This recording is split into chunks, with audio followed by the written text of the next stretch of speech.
guys maintain your character while you're improvising? You know, like how do you, what's the key? How do you come back to reality, as they say, or back to script?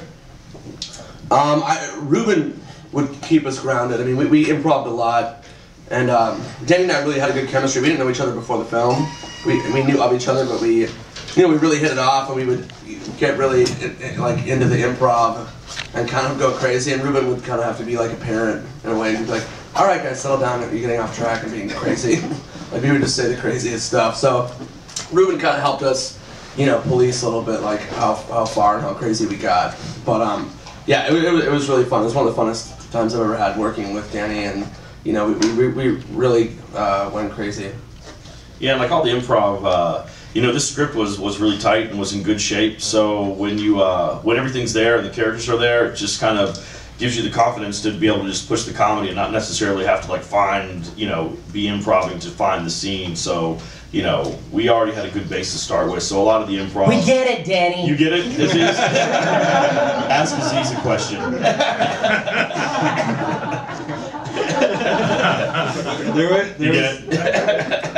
It always felt like an embellishment, like it was adding to it as opposed to taking it in a different direction or going someplace else. So it was always just an enhancement of this thing. Chris Aziz from Q Syndicate. There's a lot of bromance going on in this movie, and I'm wondering when a bromance becomes full-on gay. Can everyone stop saying bromance? For some reason it bothers me. I don't know. I call it a double buddy comedy. That's how I like to describe this movie, as a double buddy comedy, because we're so used to buddy comedies, but this is really two pairs of friends, and to me the friendship never strays too gay. It's just a true affection and support and love for a friend, which I think Aziz's character represents by putting his life on the line to help his buddy. And then at the end, obviously Travis and Dwayne, they have a unique relationship, but I think Dwayne proves what a good friend he is when instead of chasing after the money and after the guys, he goes to help his friend who's on fire. So to me, there is an alternate ending we shot where we all fuck each other. But when we watch that, we're like, this is turning into a gay thing.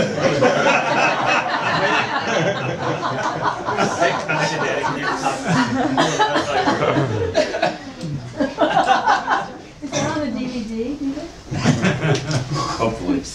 Yeah, I agree with what Aziz says, so he doesn't cut me off. But I think the cool thing about the movie is that it does show like the relationships of guys and how tight a friendship can be, and how it is almost like a relationship when you do have a best friend, you know what I mean, and how just how close guys can be without chowing each other's cocks or whatever, but but just how you do get, you can be so close and intimate with another guy without, I don't know. I thought that was kind of cool about the movie. It just shows like, guys are awesome. it's a bromance. It's a bromance. It's like a bromancing the stone. But it is, that's what it was going to be called. It is so great. Like, you guys are the bad guys in the movie, and you have such a sweet relationship, and it really pays off. It's very bromantic, right, Aziz? Yes, it is. This question is for... Can you hear me? Yeah. Okay. This question is for Jesse. You've played a number of possibly shady characters lately. This film, Social Network, and also the really remarkable and underappreciated Holy Rollers. Is this by choice or coincidence or design, that your choice of characters? Thanks, Mom.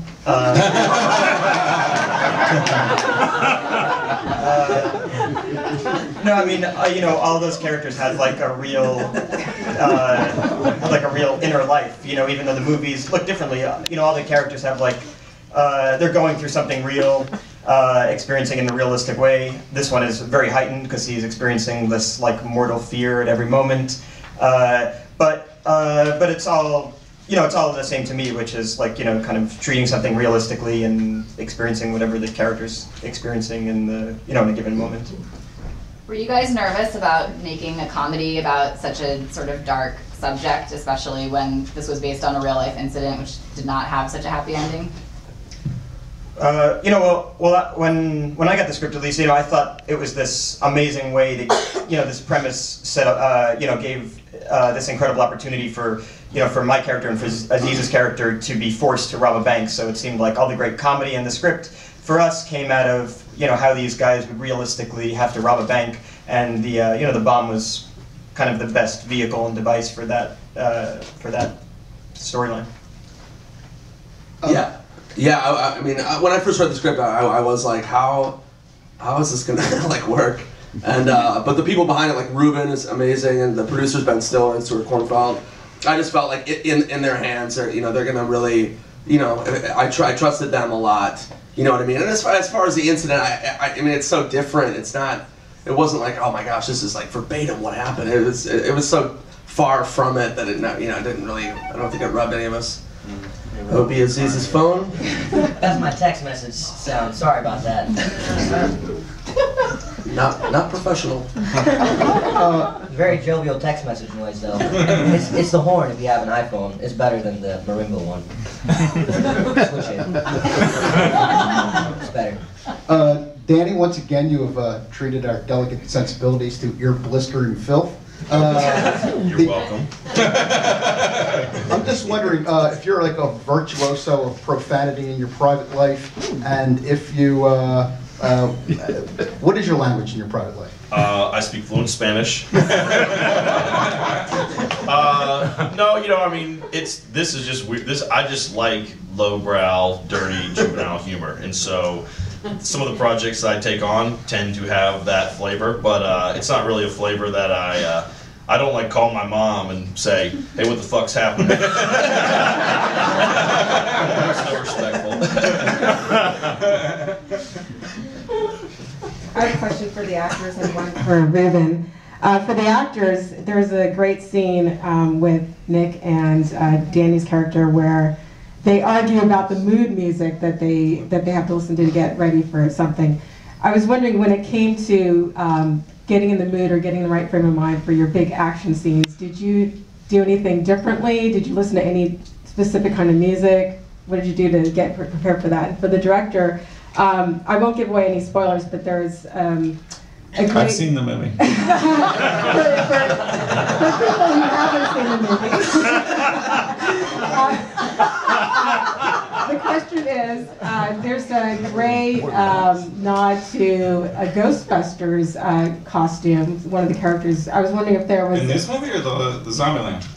No, one of the characters who has a flamethrower. It's a very Ghostbusters-like costume. I was wondering if that was intentional or not. Well, I'll just answer that one quickly, just because no, it wasn't. Just that Carhartt kind of classic work suit was just a reference that for the types of guys that we kind of based Travis's character on, but it wasn't in any way meant to be evoke Ghostbusters. And for the actors, what did you do to get prepared for your big action scenes? Did you listen to any particular kind of music or? The best of Peebo Bryson was one. Was that a trailer the day I got there? Yeah, this is like an audio loop from gay pornos. And Jesse exclusively listens to Waka Flocka Flame on such a loud level that I would hear it in my trailer as well.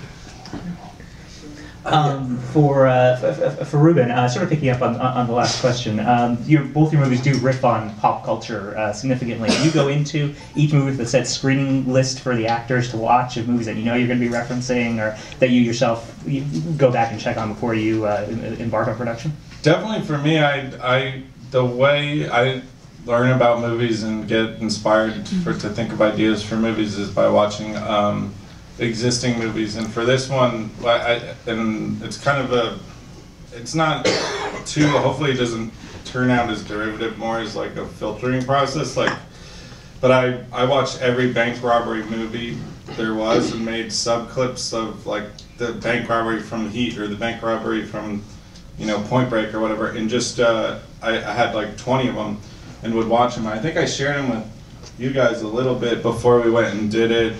As far as the references, I actually don't prefer all those references. In both cases, it was kind of built into the script or whatever came out of the improv, and I'm not opposed to them, but I'm doing, the next film I'm doing is a period film and set in 1949, so hopefully it will have no pop culture references. Sean Penn's gonna do a Family Guy joke in that. Wait a second, this is really taking me out of this. Hey